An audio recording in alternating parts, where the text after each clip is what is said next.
Are you the parent of a student who's getting ready to go away this fall?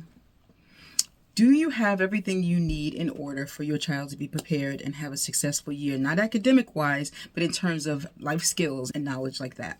If you are a parent, especially a parent of a first generation college student, stick around because we're going to go over some things that you may want to take the next couple of weeks over the summer months to work on so that you'll have everything in order and everything your student will need will be right there at their fingertips so that they will be ready for anything as they start their academic career in the fall.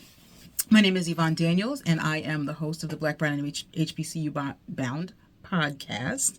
Also the creator and the administrator for the Black, Brown, and HBCU-bound Facebook group that has 32,000 plus members in there. They're very active. If this is the first time you're hearing me or stumbling upon our podcast, please, if your student is interested in attending an HBCU for higher education pursuits, please go on over to the Facebook page, subscribe, become a member. There's lots of information that can be found there regarding scholarships, life skills, how to handle everything from FAFSA to, I always say that wrong, FAFSA to scholarships to dorm life and things that are germane to students heading off to college or in college. You might find that's an information source for you. A lot of parents that are there are very happy that they found the group and they get information that is helpful to them. So join them, join us, become a part of the HBCU, the Black, Brown, and HBCU family. Okay, so we're going to talk about some of the things that you might want to have in place while you're getting your students ready to head off to campus. And first, we're going to talk about health forms, not just the FERPA, because you want to make sure that your student does sign that so that you'll have access to the information. And if they have some resistance in thinking that they don't want to sign that, let them know that this is a partnership. You're here with them to help them succeed through college. There's no reason for them to be hiding. You're willing to take the good, the bad, and make sure that you can get them on track if they need to be nudged on track and things like that, because you will have access to the information if they do sign. And some students have some concerns about signing that, but just talk to your student. Don't scare them. Let them know that this is a partnership. You're on their side and you can be a valuable resource to them. And it is recommended that you have access to these, to the things that you might need to know other than their grades and their other things related to them that they can actually shield you from. We all know that this is not new. New parents going off and sending the kids off to college. They're going to be entering this new scary phase. But again, approach it coming from a partnership perspective and you will find more success in having your students give you the information that you might want to have access to.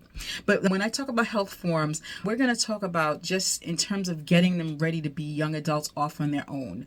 You might want to start by making your last minute appointments for physicals and making sure that, I know that they're going to have their immunization information ready for the schools, but I personally recommend that you put together some type of folder. I know things are digital now, but I like tangible things. I'm still old school. So you might want to be able to put together a folder with their immunization records. You never know what might come up. They may need to know if they were immunized or whatever. So that they're going to be calling you for the rest of their lives, because I have adult children who are still like, you have my passport, you have a copy of my social security card. So this is going to be forever. But while they're away from you off at campus, you will want them to have some information, maybe not the originals of their documents, because they are notorious for losing these things, but whatever information that could be helpful in them having the important documents so that they have them at their fingertips. So I would recommend immunization records. Like I said, make last minute appointments for physicals. Me personally, my kids had braces up until the time that they went to college because they didn't listen to the orthodontist and they broke brackets and everything, so they were on for lengthy amounts of time. So I was able to time their orthodontist appointments and make sure that their braces were off before they went off to school, because of course you can't go monthly while they're in school unless you have it like that and you can fly them home every month for the orthodontist appointments. So you want to think about those things. I know I can't be the only one with kids who are graduating high school almost at that age with still braces on them. So that's something to think about as well. But these things you want to have taken place by the time they're going off. And in terms of just not even orthodontists or braces, you want to get their teeth cleaned. What I would do is try to still maintain getting their teeth cleaned at least every 6 months. So I would time it for the times that they would be home. So you might want to consider looking into those things that you can continue, because as they go into adulthood, they still do need to be taught that these are some things that they want to continue doing even when they're off on their own, so that they can continue with a regular schedule of having their teeth maintained and cleaned and what have you. I would also discuss how to refill prescriptions. A lot of students are on medication that they will still need when they are off to campus, and you want to let them know, or you guys have to devise a plan as to how they're going to get their scripts filled when they are away. Make sure there's a pharmacy nearby campus that they have access to, or whatever they can get through the student health centers or what have you on campus. But you do want to make sure that there's a plan for that. I always recommend that you put together a small first aid kit. They have typical first aid kits with your typical things in them, but you might want to have things that are specific to your child. Everyone's different. Everyone has whatever their issues are, whatever they may be, and you want to make sure that your student has a first aid kit that meets their needs. And that may not always be what you can get at your local pharmacy. So put together a checklist and make sure that they have all the things that they need. And I may be sounding like a helicopter mom, but a lot of times parents are very involved in how their kids handle filling prescriptions and all these things. And although they're young adults, you may need to be able to pass some of that off to them so that they can stand on their own when they're away at campus. Go next into banking. It's a little lot easier now with Zelle and Cash App and all these other apps. Things are a lot easier. When my first set of kids went away to school, it was a lot harder. There was no Zelle, no Cash App and things like that. So at that time, parents had to make sure that they had a bank account that they had spending limits on, or something where a student can access the account as well, and there was a bank nearby. Mentioning it, although times have changed and this is sounding very archaic, because that's not basically how the world doesn't work that way anymore, but you still want to be able to set up mobile banking apps so that if your kid is living under a rock, or you guys are, they're not doing the Cash App or the Zelle, teach them. A lot of people may not have to utilize those systems, so they don't have them. But if you are one of those, or the rarity where they're not doing that right now, make sure that you guys spend the summer getting to know all of these things so that when they step foot on campus, they are ready to go. Talk to your students about financial aid disbursements, how we're going to handle refunds, because those checks a lot of times go straight to the kid's bank account, and those refunds could be going towards next semester or next year even, or grad school. So you guys want to have some firm discussions as to how those things are going to be handled, especially since there may be monies that come through that you may not even know about, especially if you don't have access to their accounts. I strongly recommend that parents have access to these accounts, not to baby them, but sometimes a kid will see a refund of $1,000 and just go crazy, not realizing that next semester still hasn't been paid for, and they don't have a care or concern in the world as to how it's going to be done. Meanwhile, they got $1,000 in their hands, and we don't want that to happen if that's not something that you guys need to do. So you need to talk about refund policies, disbursements, loans, all of those things. Students need to know how you guys as a family are going to handle those things.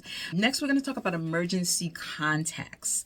Of course, there is going to be a designated emergency contact at the school, but I like to remind people, and it may sound like common sense, but I'm saying it for those people who may not have thought about it, or may have maybe overlooked it, or not even thought that that was something that was necessary to do. I personally recommend that the parents get and talk to the students about getting campus security, having that information handy on their cell phones, and the parents need to know the number to campus security. You just never know. Also, the health center, you won't have access to their medical information in most cases, but they need to know the information, and not only to the health care center on campus, but they still need to know the important contact information for medical professionals that they may have been dealing with back at home. But just make sure they're equipped with all the information that they need in case they need it at a moment's notice and you're not available to be able to help them troubleshoot. And in most cases where you are not invading upon their privacy, if you both can have those numbers handy, that'd be great. You never know when you'll need it, and when you do need it, if you don't need it, a lot of times it can be hectic trying to get what you don't have because you were not able to foresee needing it. I would ensure that your student has an emergency contact off campus if you are sending your student away, further away than you can get to quickly. If you have someone you know who lives in the area of campus, in case something happens on campus or something happens where you would want someone to be able to get to your child, or your child to be able to reach out to, who may be a little closer to who, to the campus than you are. A lot of people coming from the West Coast, their school is on the East Coast. So even though you can get there in a plane ride, or maybe you're a short distance away by car, there's nothing like having somebody who's close to campus, if that is a possibility. If you don't have family or close friends in the area where your student's going to school, I would at the very least make sure that you meet the parents of your student's roommate. You guys should exchange numbers, and you don't want to invade. Again, nobody wants or is recommending that you invade privacy. These students are going to have their experiences at school. Some of them will be positive, some will be negative. But if an emergency arises, or you may not have heard from your student as often as you think you want to. And although things may be perfectly fine, as a parent, you may wonder, or not wonder, but you may worry, because they're off at school not even thinking about you, but you're worried. And they're not even concerned about your worry because they don't understand what it's like to be a parent of a college student at this point. It would be nice to know the roommate's telephone number, the roommate's parents' telephone number, if that is an option. You also might want to establish a check-in rhythm. Maybe you guys want to do weekly phone calls. You might want to consider maybe Sunday FaceTimes. Just something where with some type of regularity you have, where you are checking in. And again, make them understand that this is a partnership. You're not trying to spy on them. You do want to still see your child's face or hear your child's voice, because they could get carried away at school and it's not personal. They're going to be entering into a new life, new friends, a new schedule, a whole new world. And it's not that you're forgotten, but it's really easy to get immersed in that world and not call home as often as you would want them to. And it's not that they're not considerate, they're kids, they're big kids. Try to establish that early if you can. In terms of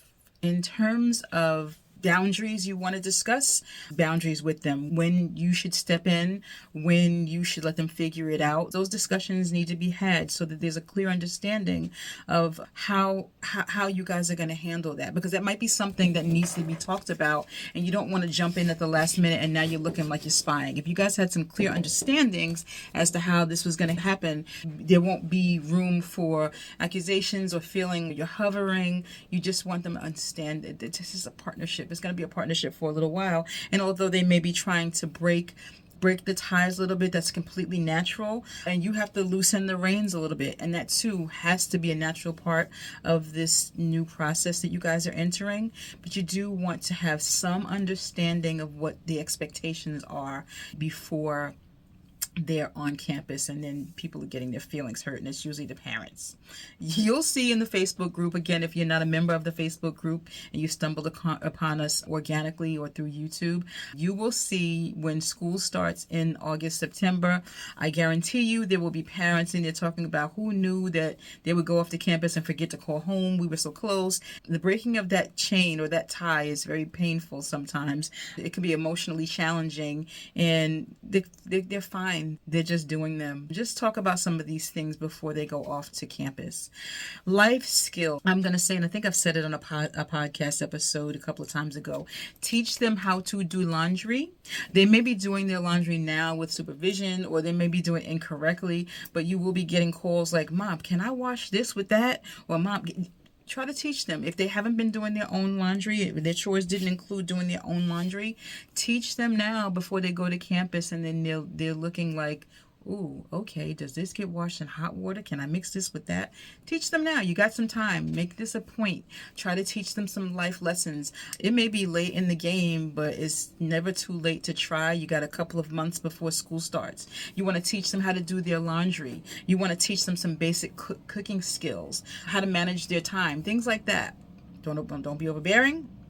Let them know we're partners in this. And I know you're going to call me later, so you may as well start learning how to do it now. Just make it fun. These are things that are going to have to happen as you separate, because although they're going away, they're scared, they're embarking on basically a new adventure. You too, if it hasn't hit you yet, and we're in May now, we're in June. If it hasn't hit you yet, it will hit you. Just as they're going to go and be emotionally challenged in terms of a whole new world, you're you're going to be challenged. Even if you have 5 more kids at home, seeing a child go off, there will be a mourning process. There will be a transition that could be painful, joyous and painful at the same time. You've been around this kid forever, and now they're off on their own, and they may not look back as often as you want them to, and you're like, wow, I thought they needed me. They do need you, but this is all part of the growing process.